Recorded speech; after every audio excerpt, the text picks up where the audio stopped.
What's up, everybody? I'm Caleb also known as NFL Caleb 22. This is Betting NFL Wild Card Weekend No, edition, super wild card Super weekend. Wild Card Weekend edition of the show. As always, as you just heard, with me is my co-host Derek Wesley, also known as DWeezy. What's going on, man?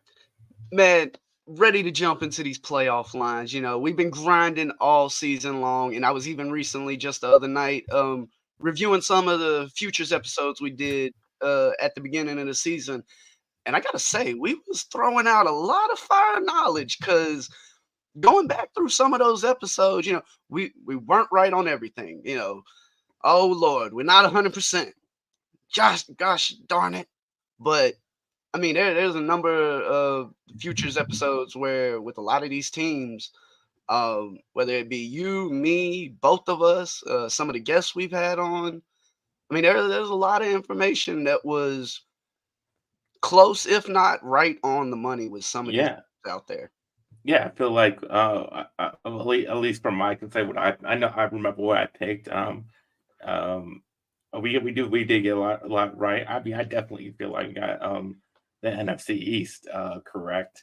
At least for my Cowboys winning the division, I can tell you that I Hmm. did bet on that. I told you all to bet on that.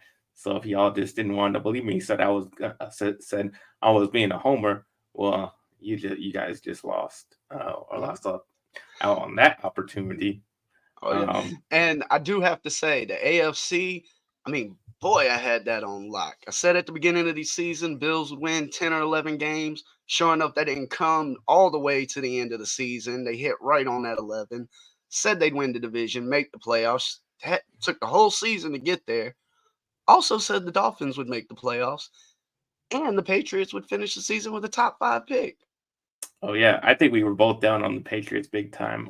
That they would be one of the worst teams in the league.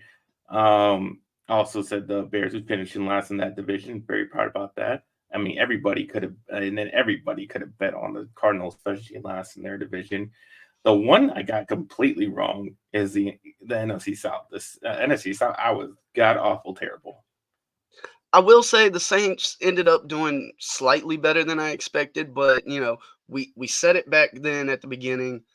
There was no reason for all these experts and people out there, as strong and as hard as they were backing the Saints, for it to come down to the last game of the season and still only finish the with a 9-8 record, I believe. And a number of those games, whether it be close finishes or just um going the opposite way with the books and experts expected it to. Um, I feel like if you were if you were backing the Saints this season, it kind of feels like a double-edged sword. The way they started out just doing so horribly, then to pick up a little bit of steam just to finish just under the line. I believe the number at the beginning of the season was 9.5 wins. Clearly didn't cover that number, and just with all the nonsense going on there and Atlanta, we said it back then. The coaching staffs were probably going to be a large reason these teams were held back, and that's the way it seemed to play out this season. Yeah, but we win some, we lose some, like every season. I think, but at least on the division part, I think we won more than we lost on those. But we will also a little recap of what happened in our divisional episodes. We'll recap now what happened in the season overall a little bit with some of these numbers against the spread.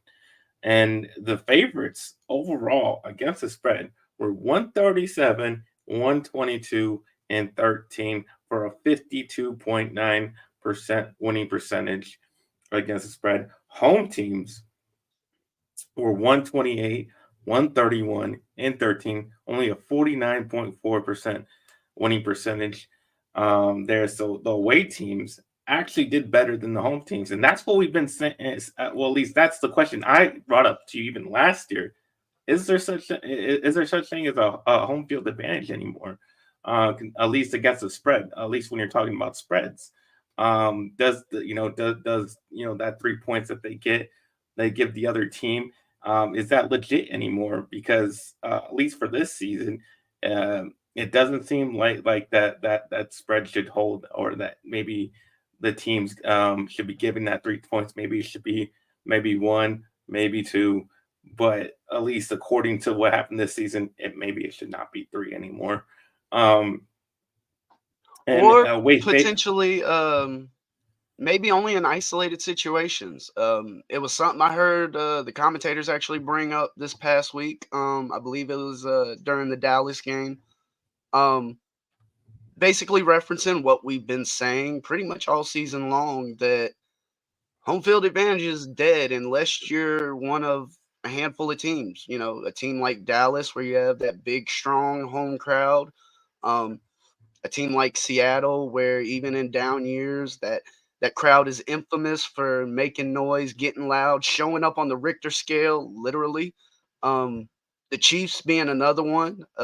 Expect a sellout this weekend, even with the horrible weather we're going to see in Kansas City, and you know those fans are going to be backing their team.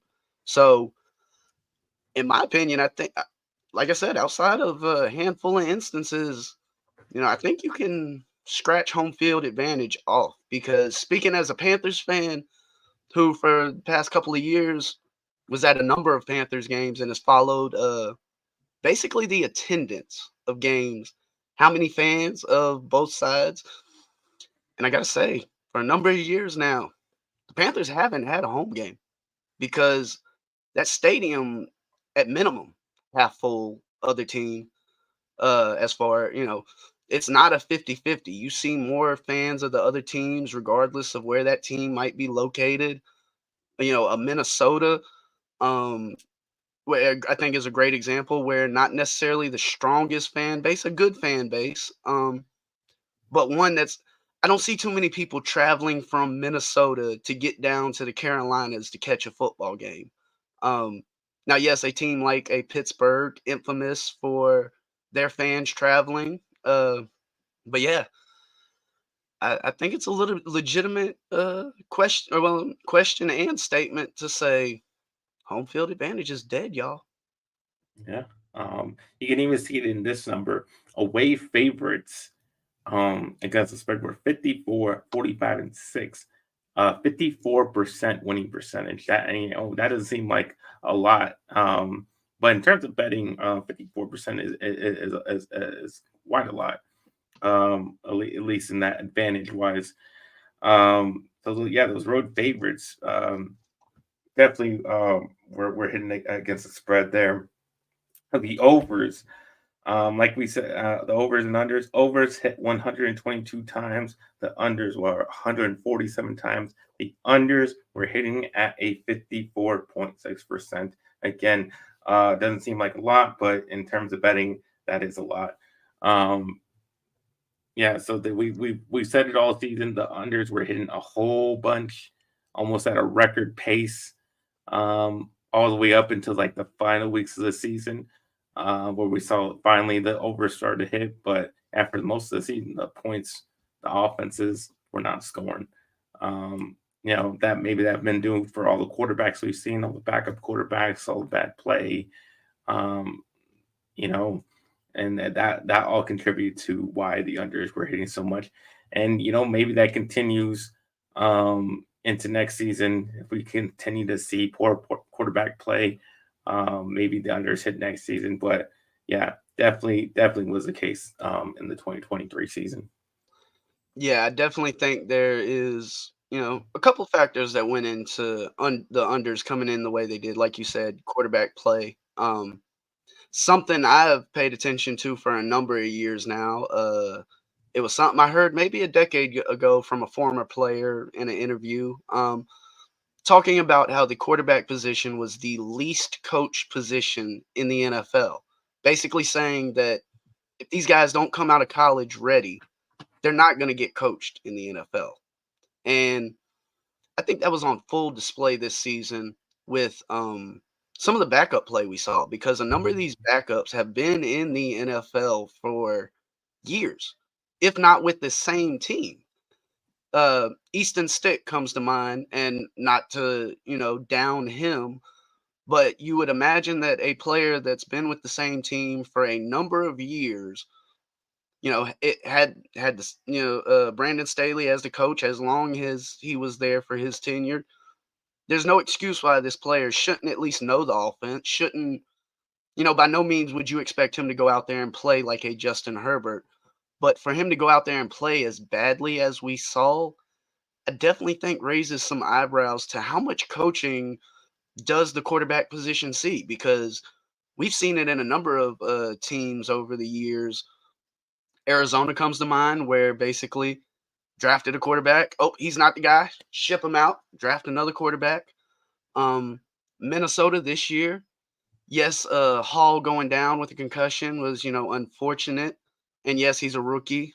Uh, but at the same time, we were asking questions. Why were they trading for Josh Dobbs? Well, I think the answer was clear because they knew Hall was not ready by any means. Um, so yeah, I think quarterback play definitely had a large factor in the unders coming in the way they did.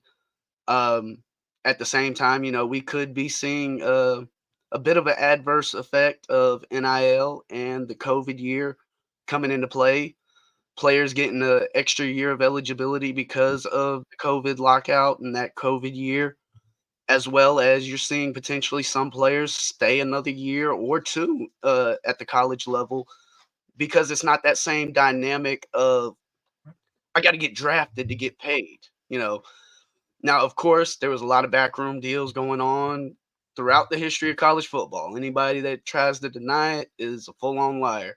As somebody that lives in Tar Heel country, I can tell you some stories about the family. Like, I mean, it was a running joke for the longest that Raymond Felton got a ticket for a DUI in a season where he was going to potentially go to the pros, decided to come back, that bad press might affect the draft stock. Team ended up winning the national championship that year. Well, up until they won that championship, it was a running joke. Who the hell was the rookie cop that gave the starting point guard of the Tar Heels a ticket? Well, they won that championship. I'm wondering if that patrol officer maybe got a promotion or a raise or something, because a lot of people was happy that he stuck around. So, Yeah.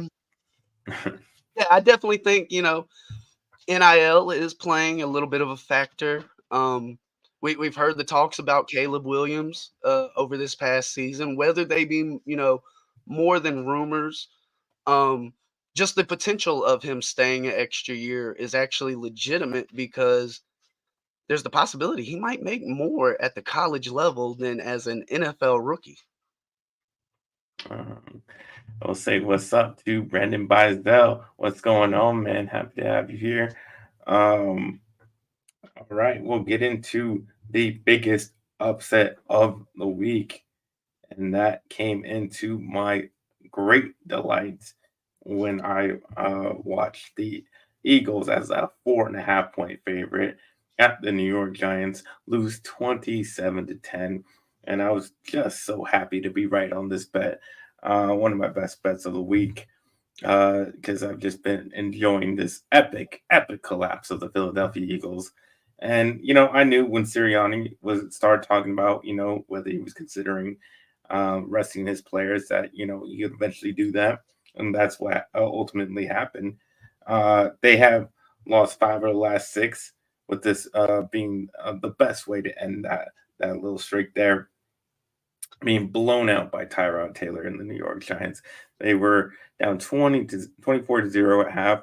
That's when he decided to, take out now the starters. After they, Hurts got, almost, I guess, broke his finger or whatnot, when AJ Brown went out with a knee injury. It's just perfect timing to take out your guys after they get pummeled like that. Um, Exactly, yeah. Not let's just write the game off, get into the playoffs healthy. I mean, the one benefit you can say about the Hurts injury is potentially maybe it's happened before. Maybe it's a dislocation, because he didn't seem very affected by that. yeah, Um, I mean, he wasn't good. I mean, they no, weren't no. good. I mean his demeanor after he Yeah. messed up his finger, because you see him walking off. He looks at his finger. He clearly knows it's messed up, and just moving gingerly, not really looking bothered by it. And I'm sorry, but if I see my finger pointing some direction it's not supposed to be going, I might be alarmed a little bit by it. So it makes me believe that maybe this is something he's experienced before, maybe not a break, something more in the range of dislocation. Um, of course, not something you want your starting quarterback to have on their throwing hand, but if you're a Philly fan, maybe not time to start, burning the city and storming the stadium looking for Sirianni's head. Yeah, that's definitely been the talk. They want to fire everybody, but that's just Philadelphia. They always want to fire everybody as soon as they lose. Um, but next we will get to the bad beat of the week, and that came in the Seahawks at the Cardinals. Cardinals were plus 130 on the money line. They lose it 21-20. The Cardinals took the lead in the fourth quarter with less than 10 minutes left in the game, and they stopped the Seahawks after that drive, and then they got the ball back. And then they drove down the field and they missed a 43-yard field goal with less than 3 minutes left. And then the Seahawks take just 1 minute to go down the field and score a touchdown to get that 1 point lead. But still, the Cardinals still had an opportunity to go down the field, set up for a 51-yard winning field goal with and leave no time left on the clock. And guess what happens? The kicker misses yet another field goal to lose that game. And that is just a rough way to lose it, and just a bad beat for all those Cardinals money line betters. Yeah, that one is definitely a tough way to end your regular season there. Yeah, I think, outside of the Rams and the 49ers, it seemed like it was a tough season all around when you're talking about that NFC West with the Cardinals and Seattle. You know, I think a lot of Cardinals fans and backers got, excited to see Kyler Murray return and be, I won't say his old self, but definitely playing closer to his old self than, what we've seen out of some of these quarterbacks coming off of long injury layoffs. Um, and as far as Seattle, I think there was a lot of hype around this team coming into the season after last year, locking down Geno Smith. I guess he started writing people back because it did not seem like we had the same Geno Smith this year that we had last year. Um, of course, I believe it was either yesterday or earlier today. Not sure, the technical definition if he was fired or they mutually parted ways, but Yeah, we see Pete Carroll out of Seattle, and you know raising some questions. Maybe the voice of the coach was stale in the locker room. That's definitely been a discussion among some of these organizations out there. Um, Also, the possibility, though Pete Carroll does look great for his age and gets out there and does a lot of moving around, man is 72, I believe. yeah, And he old. yeah, for any profession, you are definitely potentially pushing the limits on how long you can continue to do it. Yeah, So, I think for Seattle, uh, anything less than the playoffs was a bad season. So it was a bad season for Seattle. Uh, for the Cardinals, I don't know. I think you definitely had some solid ups to be excited about. The team played hard. You definitely didn't see this team give up. I think if there was one team out there at the beginning of the season you might point at and say, this team's going to give up at some point in the season, the Cardinals would have probably been the favorite on that list. So I will say that, first year head coach coming into a situation like that, things could have gone way worse than they actually did. So there could be some, a more pleasant outlook for the Cardinals going into next season. all right. Before we get into our records of the week, we got to special guest with us here that just popped out of nowhere. We got another member of our crew. What's going on? Let me tell Justin? you something right now. Y'all talked about Pete Carroll, right? Yep. Y'all talking about the Seattle situation. Well, guess what? Nick Saban's got an open spot to go to. Bye-bye, Saban. Get your ass out of here and War Damn Eagle, baby. That's what I'm talking about right now. All the Bammers across the state, and I know this is not college, this is pro sports, but here I had to come in and say my enthusiasm that my Auburn Tigers have and the rest of the Southeastern Conference, that devil of a man's out of here. You know what I'm saying? I am hyped. I am pumped. That people are throwing parades. People are celebrating in the streets right now across the country, probably because they hate that man. And I just had to come in here and say something about that because that is popping off news right now. Just popping news coming out of the college football world. Well, as a Texas Longhorns fan that is now going into the SEC, I'm very happy to see Nick Saban. Bro, your first year, how lucky are you? Your first year in the conference, and he's gone. He gets out of there. He's running away scared from Texas and Oklahoma. What does this man do? We beat him. We beat him so bad this year. Get it straight. So he's not running from teams. He's running from NIL. Well, yeah, that's true. Look, man, his old look. He proved he can't do nothing in the pros. Unfortunately, I think college is becoming more and more like the pros.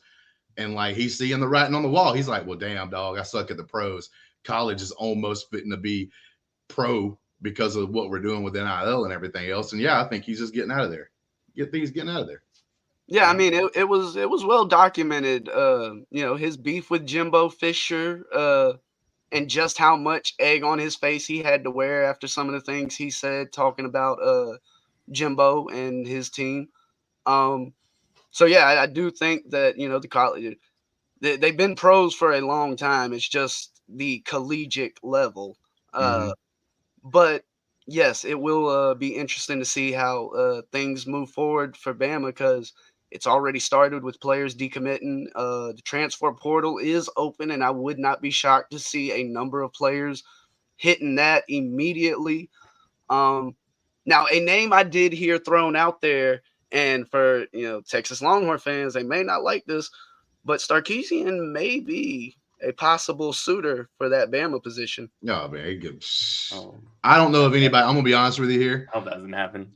I'm gonna be honest with you. I just wanted to be funny and come on here because I am an Auburn Tiger and like I love the Auburn Tigers War Eagle, like I said before. But like, and this is like big news in the state that I am in, and it's big football news and everything else. And I don't do a lot on the sports channel. It's my first time being on the same show with DWeezy right here, baby, for the first time. Shit. And what he just talked that college football stuff. Like he knows what he's talking about. We might have to do a college football show coming up like once a week or something at some point. Shit, if he knows that much stuff, because I love college football. It's a possibility. I will say it's easier to follow college football from a non-betting standpoint. Just with the roster turnovers and definitely when you get into some of the smaller markets and not necessarily smaller teams, but there's just it is it's a beast in itself. And if you're not locked in, on the conference, on these teams, you can find, like I said, Saban was wearing a lot of egg on his face, and you can find yourself wearing a lot of egg on your face if you're not locked in well enough.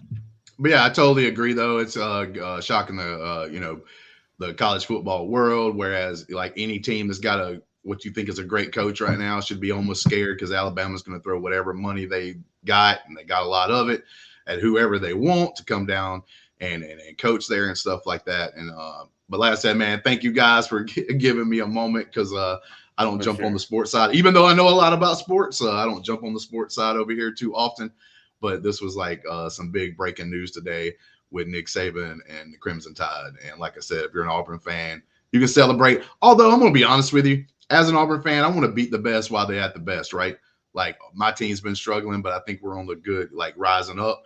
So I would have rather been able to beat Nick Saban before he got out of there and stuff like that. But, it is what it is.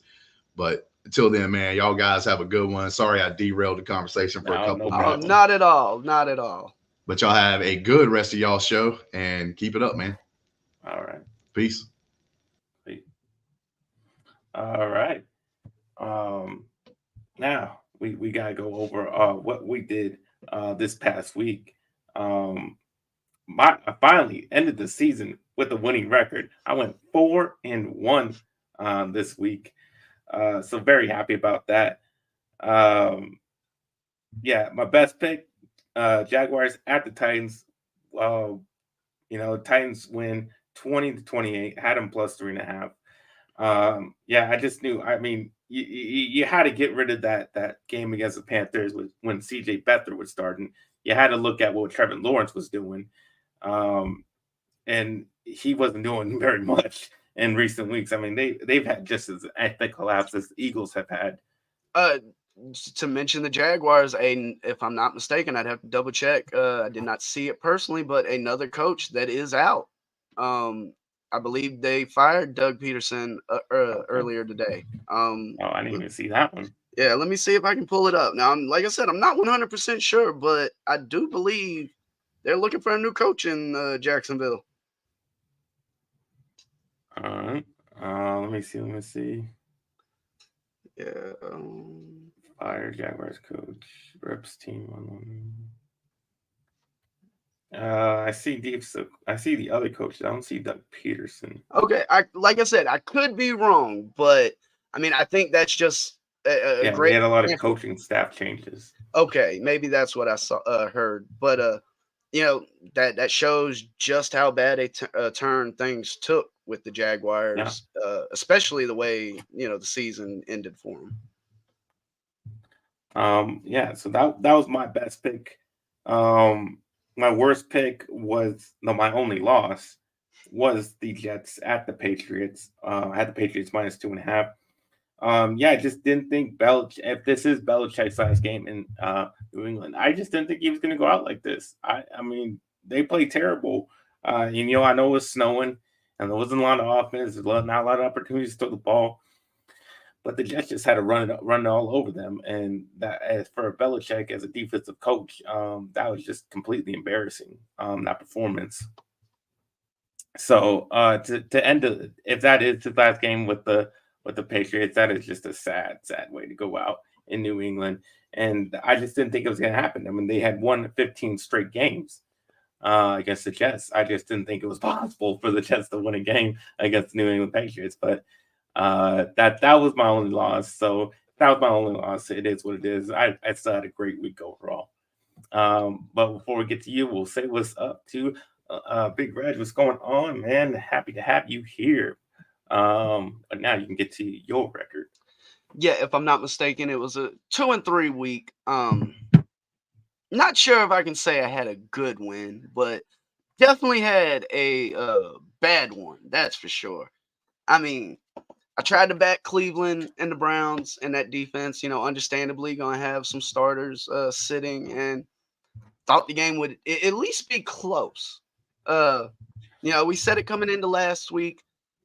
One of the hardest weeks to handicap, just simply because you don't know who's sitting, you don't know who's playing. You got teams fighting for playoff positions. So yes, definitely thought the Browns would have a little bit of a better showing than they did, because the Bengals only scored 7 points in the second half. They had 24 points in the first half, folks. This game was literally 24-0 at halftime. So if there is a bad beat or a bad game on the week, I was definitely riding with it with the Browns taking on the Bengals. All right. Before we get into our picks for Super Wild Card Weekend, we like to help you guys out. If you guys can help us out by subscribing to the channel, hitting the like button on this video, and also hitting the notifications buttons, and so you can know when we go live. We go live every Wednesday night at 8 o'clock Pacific time. We go live at 3 o'clock Pacific time on Fridays, doing Good Friends, Better Rivals, and a bunch of other shows that we do. So you gotta get notified for that. But if you really want to help us out, you can join our Patreon. The link for our Patreon is in the description down below. You can join whatever tier that suits you. But if you can do that, we would very much appreciate it. But now we will get into our picks for this playoff weekend. Before we get to that, we'll get Justin says, bro, this year has been a weirdest year. Been the weirdest year with the knowing who will be good or who will win. Look at Houston. That's true. I mean, I think we both. I think we put the under on Houston. At least I did. I don't know which you pick. I can remember that. I did I not believe have the I over. believe so. Yeah, I believe we were both on the under with that one. Yeah, we were both on the under on Houston. So yeah, you're definitely right about that. Definitely some surprises, like Houston, that we just did not expect for, and that curved our some of our futures picks. But yeah, N- it's been a little bit of a weird year. Weird Now year, it and is worth saying though with that Houston team, they yeah, came out of the gates firing. yeah, I mentioned it throughout the season. It seemed like this was a team that was playing with the freedom of no expectations. They didn't have that weight on their shoulders. They could go out if they had a bad game. So what? Nobody cared. They expected them to have a bad game, but no, but by no means did anybody. There's some out there that will say, "Oh yeah, I expected C.J. Stroud to be this good right away." Yeah, right. Tell you you yeah. you might have said it. That doesn't mean you believed it. Yeah, Um, another good one was the Rams. I know I just expected nothing from the Rams, and they go and make the playoffs. So that's another one that just came out of nowhere and surprised I think a lot of the bettors. Most definitely. All right, I'll start with my first pick. With the first game of the week, and that is the Cleveland Browns -2.5 at the Houston Texans. And I've been riding for the Texans a lot this year. I don't even think I picked the Browns this season, but I'm going to pick them here. The Texans, the season shot, although we have been surprised by their play, like we just mentioned it, we were surprised, didn't expect it. But and then I wouldn't be surprised if they win this game, but they are just too inexperienced. CJ Stroud, as well as he's been playing, he's still a rookie, still inexperienced, has no playoff games, obviously, just coming into his first year. And the Browns just have one of the best defense. I mean, he's going against one of the best defenses in the league right now.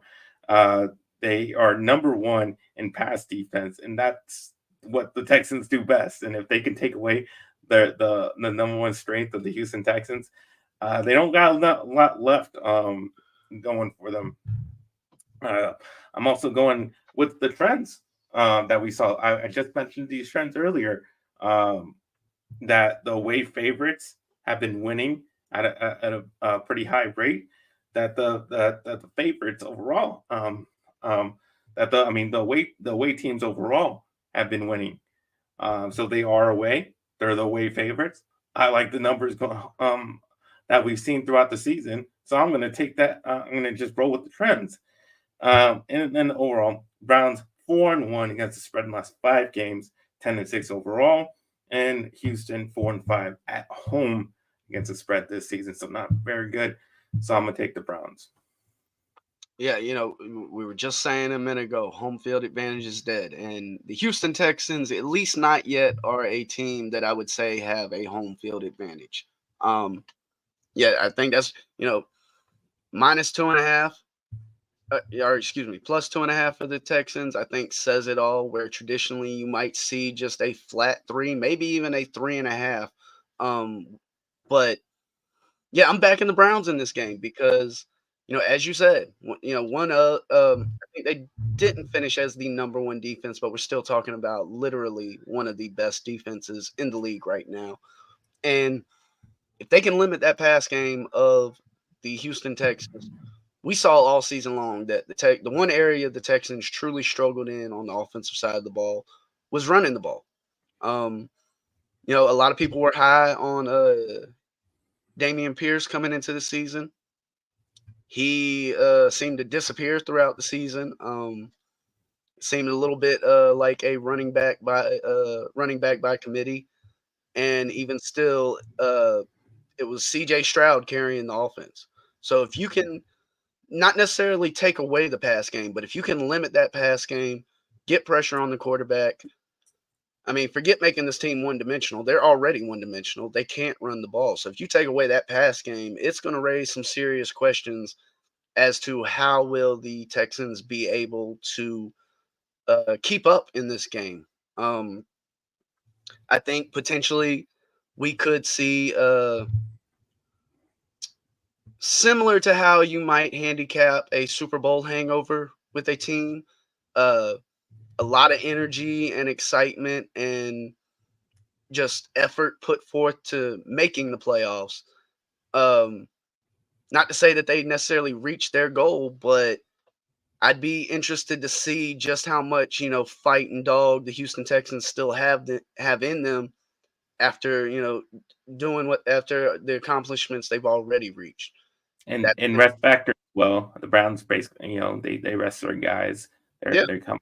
That's basically like having a bye week, and so they're more rest. I mean, the Texans had a tough emotional game to win the division against the Colts.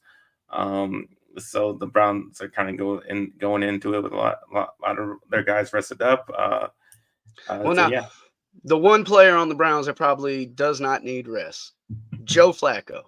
Unless his couch was missing him, I'm pretty sure that man didn't need no rest. well, I mean, look what he did off the couch. That's what I'm saying. Maybe Yeah.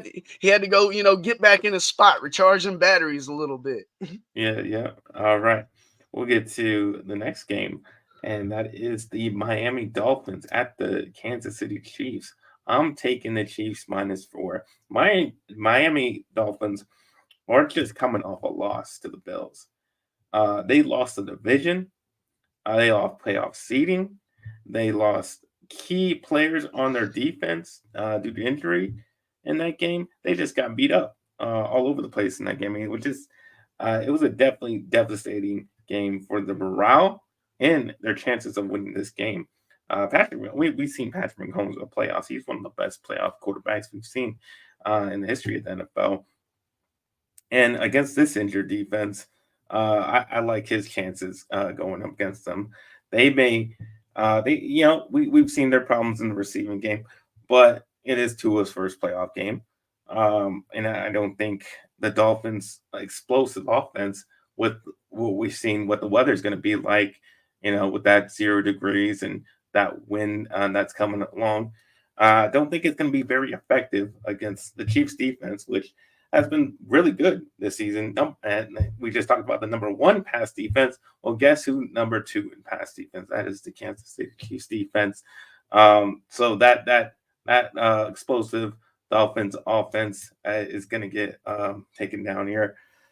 So I just like for a lot of the problems that the Dolphins have right now, to come ahead and for the Chiefs to cover that 4-point spread. Now, I am on the other side with this game, but I also have the spread at 4.5. Now, I will say that hook was the deciding factor. If this was a flat 4 or even a 3.5, I would be more open to backing the Chiefs in this game because I do believe the Chiefs win this game. Um, but with the weather we're going to see, it's not. I mean, there's cold, and then there's what we're going to see in Kansas City this weekend, where you're going to hope the temperature is at 0. And that's not a joke, folks. That's literal. You are going to hope the temperature is at 0. And in my opinion, and I know there's some statistical data to back it, but in games like this, you don't expect a lot of offense. It is hitting players in cold like that is so much worse. You want to talk about something that just makes you not want to go out there. This is that type of cold that will do it. And even looking at some of the odds on things like the team totals, the game totals, everything's really leaning towards the under. I was actually surprised to see this the game total at 43.5. But when you look into the team totals, you see the unders for both teams juiced heavily. Um, whether it be the team totals for the game, first half, um, I believe even the first period, pretty much every under is where the juice is at. And in a low scoring game, being able to get that hook with 4.5. I like the Dolphins because in a game where we're talking potentially 13-17, 10-14, 17-21, you're still going to cover with that 4.5. So I do expect a very low scoring game. Um, Now, as I said, if the number I was looking at was a flat 4 or maybe 3.5, I would be far more open to backing the Chiefs. Uh, but with this weather, I mean, whew, I wouldn't be surprised if we see some technical difficulties out of the cameras and the camera people out there. I mean, these are you're bordering on almost literal dangerous cold. So it will usually bad football isn't worth watching. In cold like this is the type of game where you probably won't be able to look away from the screen. All right. We get to the next game. That is my Dallas Cowboys at home. -7.5 versus the Packers. And I think you all know where I'm gonna place my money on, and that is the Dallas Cowboys. I mean, Packers are just happy to be here. I mean, they are just happy to be that last seventh seed in the playoffs. They have no expectations of winning this game. They know they have no chance of winning this game. Cowboys are 15-0 at home. Last 15 games going back to the previous season. They just don't lose at AT&T Stadium. Dak is just money, just literal money. Bet your money on Dak being great in at home. We just talked about the home field advantage. I've seen it. The Cowboys have a Yep. home field advantage Yes, built it's in there. not an you can't argue that one. Yeah. Whether it be the casual fan just there because of Jerry's World, because hey, let's be real, this is more than just a stadium. I mean, I'm pretty sure you don't even have to be a football fan and you can keep yourself fully entertained in Jerry's World. Yeah, we're gonna have a whiteout there. Everybody be wearing the white jerseys. Big atmospheric game, and you know we're coming off of that tune-up game where we went on the road. We played well against Commanders, but going back to and the wild card, you can say what you want in the divisional round. That's a different story. But in the wild card game, Dak had his probably his best game of his career in the last game in the wild card round last year against the Bucks. Tony Pollard seems to be finally getting going in the running game, and that's where the Packers have been quite awful against the run here. I think they're like the bottom five of rushing defenses, and obviously nobody seems to be able to stop CD Lamb. He's had 13 catches, and then he had another 10 catches the week after. Yeah, he's just been going off the past couple weeks. I mean, he's just on fire. There's just no stopping him. I don't see how the Packers stop him. And the Packers, I mean, the Cowboys will definitely be able to get pressure. I mean, it's only when Jordan Love has time where he seems to really get it to his guys. When he doesn't have time, he doesn't look the same, and that is definitely our specialty is getting pressure on the quarterback. Because Michael Parsons has had the most pressures in the league, um, and we're coming into this game relatively healthy. Only guys that are missing are the guys that were already missing. The ones that have been on IR. But otherwise, the ones that have had injuries seem to be are going into this game back. Our offensive line is going to be full, and we'll have all of our guys back. So I think, and you just seen how we played. We've blown out multiple teams at home.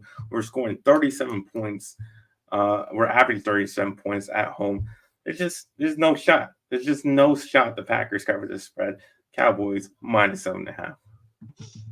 Yeah, I think the one thing we learned about the Cowboys this year is you cannot fade them when they are at home. It's just that simple. I mean, think what you want about them on the road.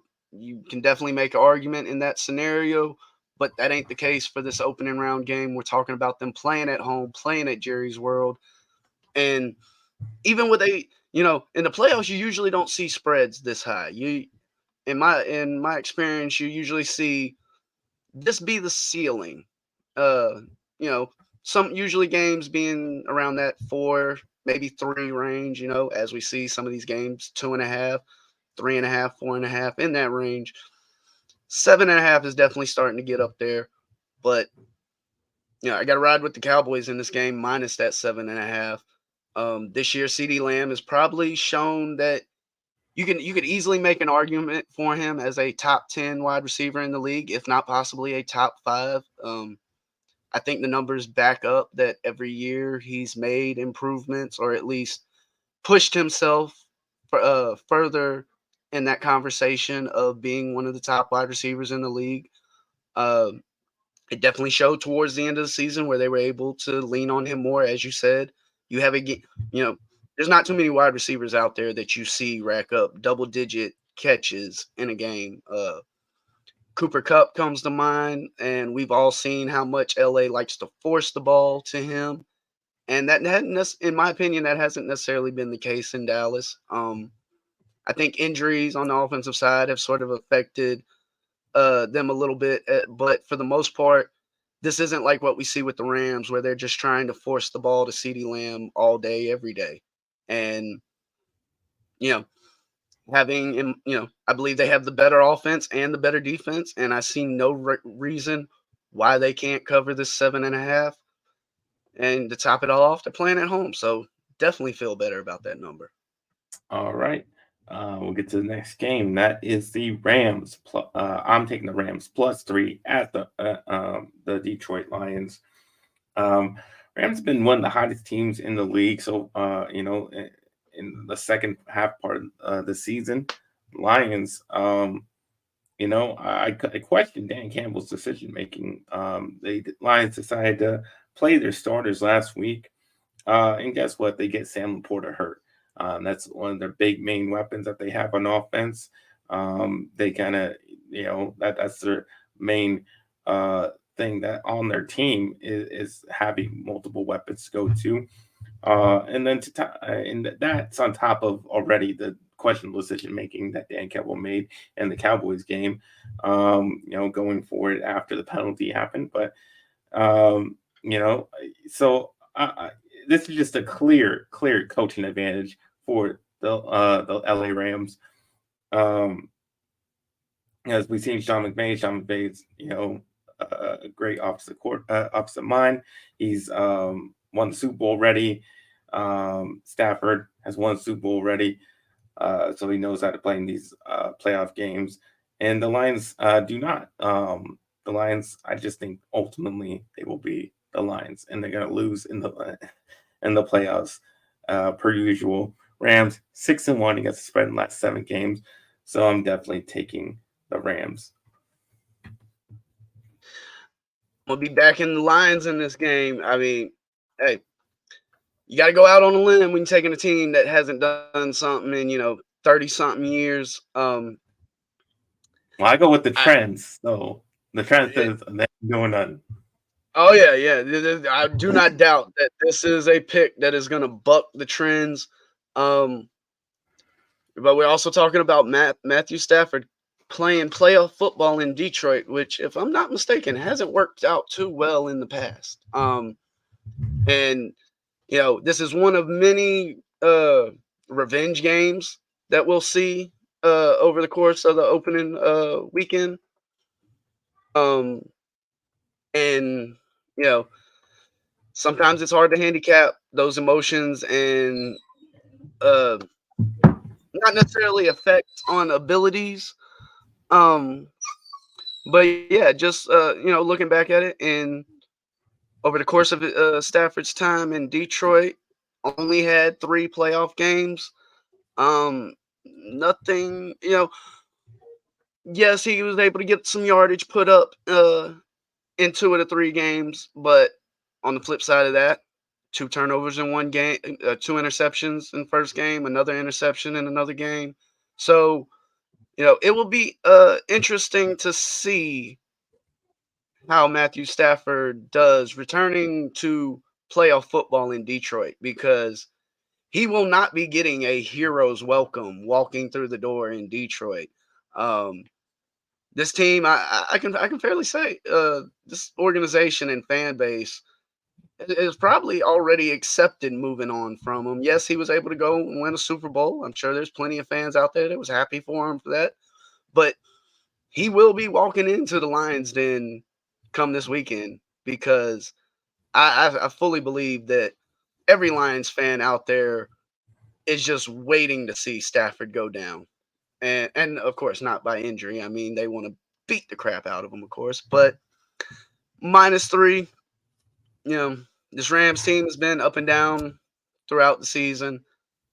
I've been on a little bit of a hill by myself over the past couple of seasons with the Lions, so I do not mind standing by myself with the Lions, getting a playoff win. Yeah, not gonna happen. But at least there is not gonna be a red alert this week because we do have different uh, picks in this last game. Um, I'll get to mine first, and that is the Steelers at the Bills. Bills are -8.5 at home. I'm going to take that and lay the points here, and only for the fact, not for really any legitimate reasons, but only for the fact that I said on this show last week that I would not be taking. But I went back and forth on these two games, and I gotta stick to my word. I said was not going to bet on Baker Mayfield anymore. I gotta stick with that. I gotta stick with my word. Man of my word. Gotta be true to it. Not gonna go with Baker Mayfield, even though that probably would was the way I was leaning. So I got to go ahead and take this game, and I'll take the Bills because I have no faith in the Steelers doing much. It's really just the spread that had me hesitant on this game. At 8.5 is a lot. And we've seen if Josh Allen has one of his down games, with the ones where he throws a bunch of interceptions, and that's the reason why they lose.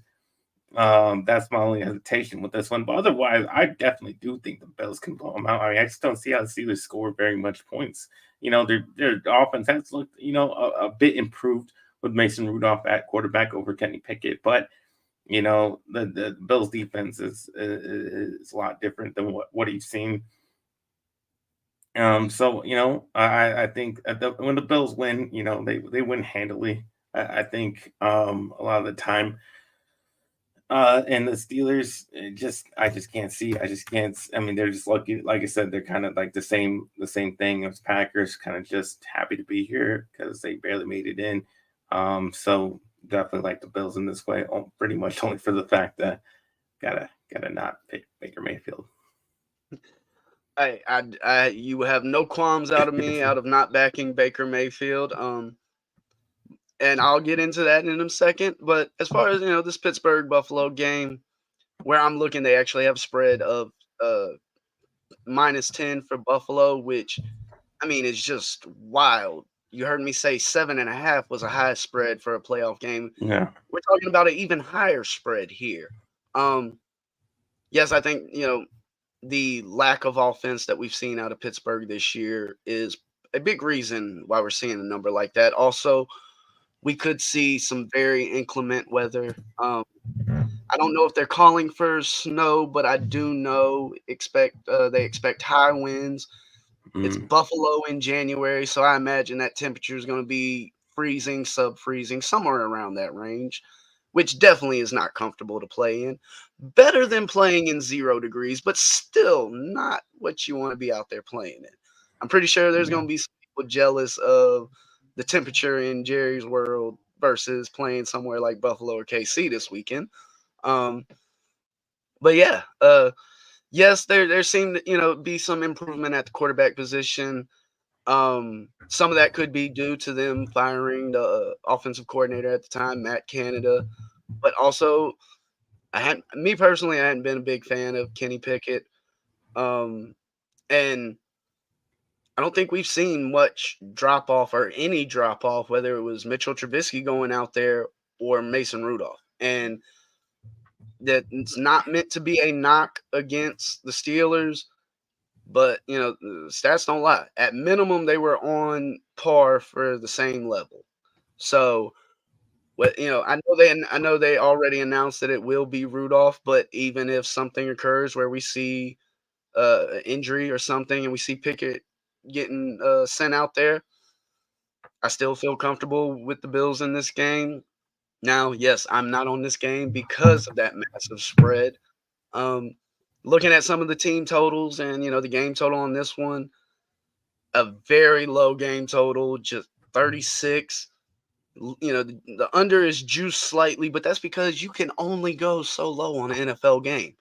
Uh, yes, we saw some numbers lower than this on the season, but that is still a very low game total. Team totals, the unders are juiced for the full game, for the first half.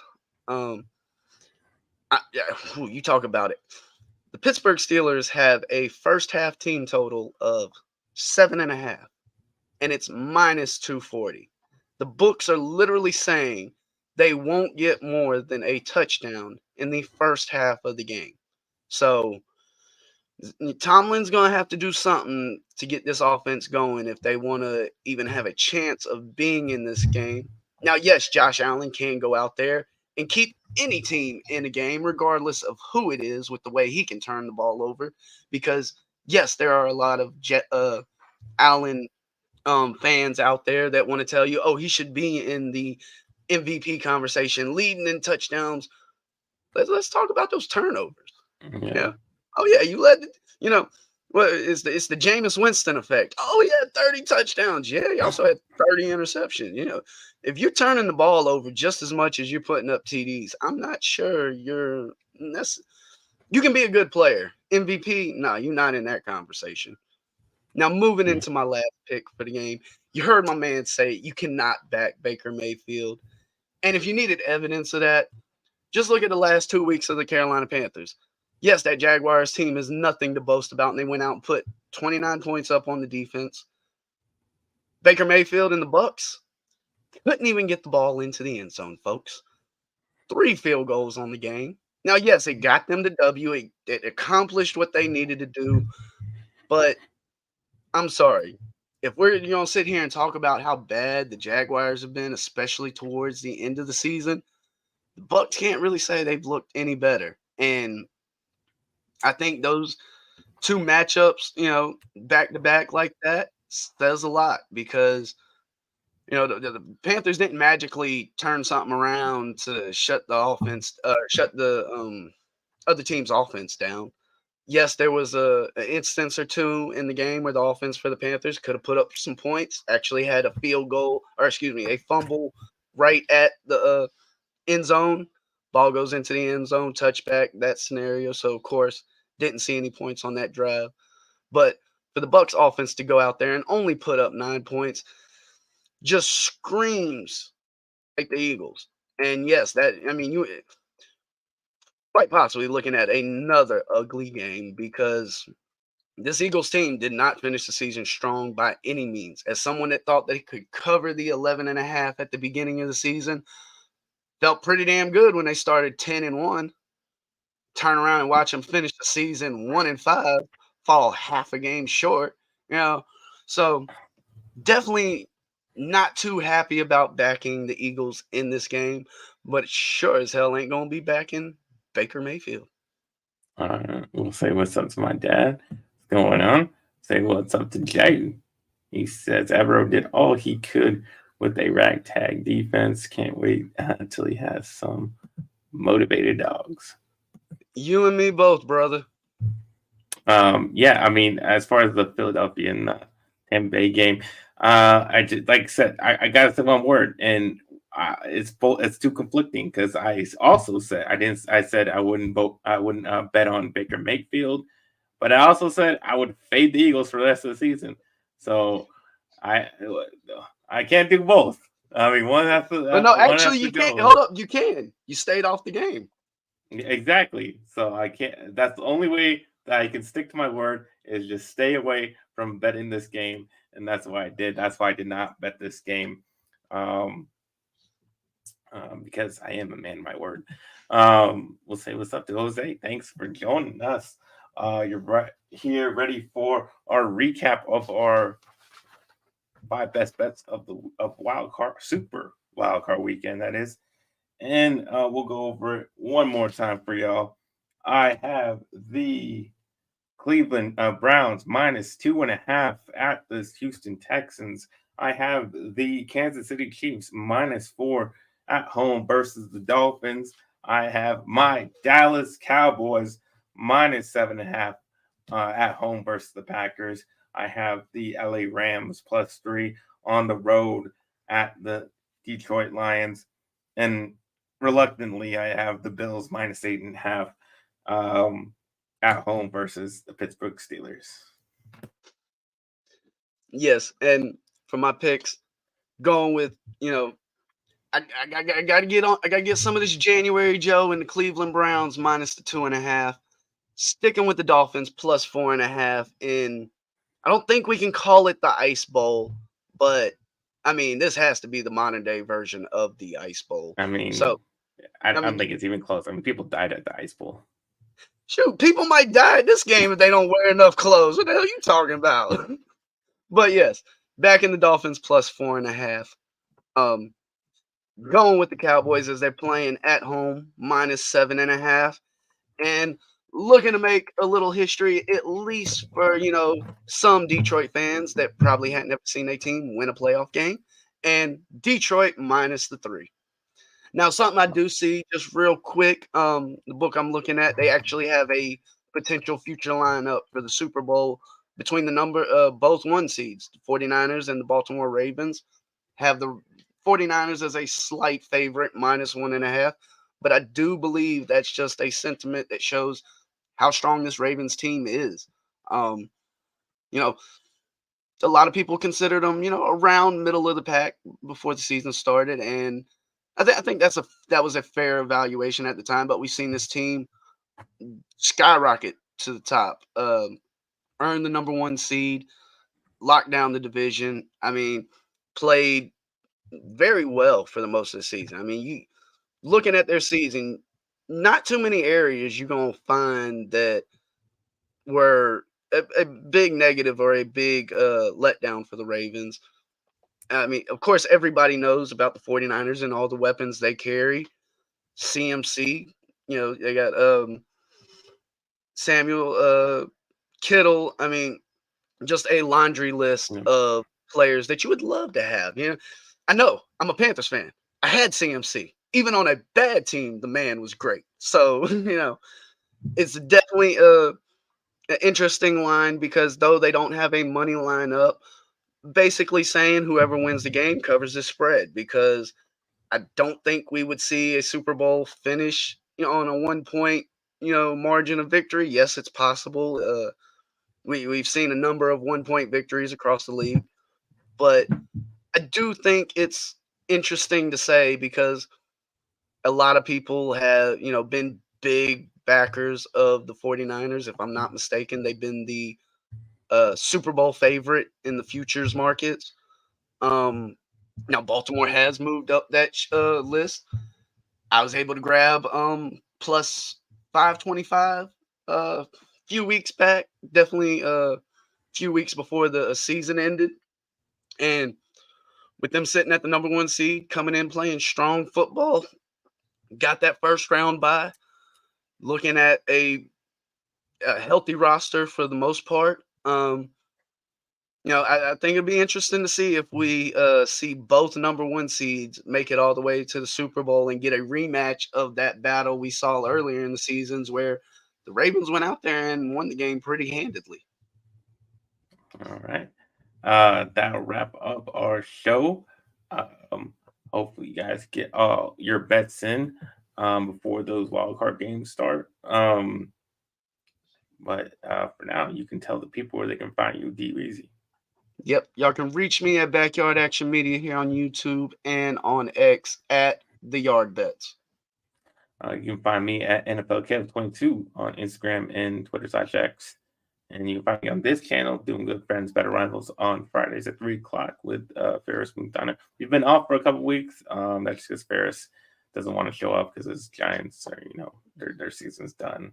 Hey, maybe he's just busy eating some cutlets because Tommy DeVito he ain't been playing, so he's got more time to go out and make some chicken cutlets for everybody. Maybe so. We'll find out if Ferris will show his face ever again. But tune in. Anyways, but yeah, so definitely tune in for next week because we'll be in doing our divisional round bets. That will just keep snaring down, snaring down. We got less and less opportunities to make money, but we will be here for you to help you guys make some money, all the way up to the Super Bowl. So please tune in. It's almost done, but we'll be here for you. All right, and like I always say, let's get ready to make that money.